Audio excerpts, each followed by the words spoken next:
Good morning, and thank you all so much for being here with us today. Mr. Lorenz, Mr. Gorman, I'd like to start by addressing this question to both of you, and that is, I'm interested in what are some of the critical things that you identified or addressed through security directives that TSA is considering as part of the formal regulatory process. I think the most important lesson that we learn collectively with our industry stakeholders in the issuance and the performance of the requirements within our current security directives is that there is no one size fits all when it comes to cybersecurity, particularly when it comes to the complexity of the threat and the complexity of business and operational technology networks in place today. And so we believe and have learned the lesson through the issuance and the maintenance of those requirements in the SDs and moving those into this proposed rule, that a performance-based model is the only way that we will be successful and our partners will be successful in continuing to prevent disruptive attacks against our nation's transportation infrastructure. We believe that as you look at the requirements of this rule set, that theme has carried over, but particularly we are interested in industry feedback as it relates to both the opportunities that provides them to customize these performance-based requirements for their own business operations, as well as potential challenges that they see and how we can incorporate that into the final rule. And tell me, if you would, how that performance-based model accommodates the different sectors that you are attempting to regulate. So I believe, again, in the same model is that we established outcome-based goals across our requirements that are based, again, in industry standards like we see in this cybersecurity framework, the Cyber and Infrastructure Security Agency's performance-based cyber goals, and have given those as the platform.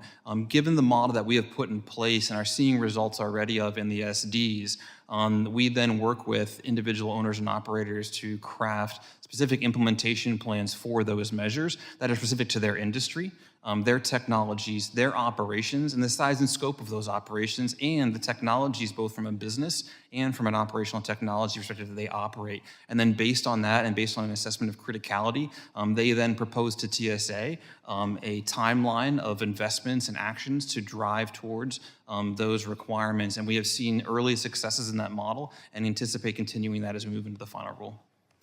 So is it your assessment that that is a sufficient way to identify regulatory requirements that are unique enough for each of the different sectors, that that is a sufficient way to accommodate the notion that each of them needs something a little bit different, and the best practices and requirements for each of those different subsectors should be a little bit different? You think that's an adequate way to address it? I think not only do we believe it's adequate, we believe that is one, again, an essential way to provide the flexibility across infrastructure, as well as provide flexibility for continuing adapting in persistent threat environment. And so as we again move into a permanent rule stage, we believe that is the way that we will proceed and actually work with our partners for ultimate success. And Mr. Lorenz, anything to add on that subject? Yeah, thank you. I think to the points that were made earlier, I think for us, the relationship building is really, really critical. Understanding industry, and to the previous answer, that one size does not fit every one of those entities, making sure that they're able to work together. One thing that's really, really important to mention is that as they build those plans are built with us. We help them through that journey. It's also important to note, before we send out any teams to do any inspections or assessments, we have conversations that take place weeks before to make sure that they're ready. This is not a gotcha mentality. This is all about making sure that we keep the system safe.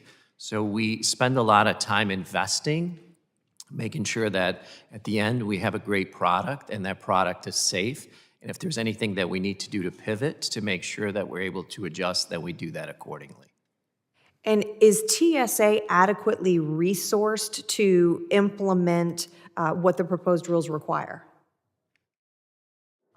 So we appreciate the support that we have received, as I stated earlier, and we look forward to receiving the additional 41 assets that is in the FY25 President's budget. Mr. Chairman, I yield back.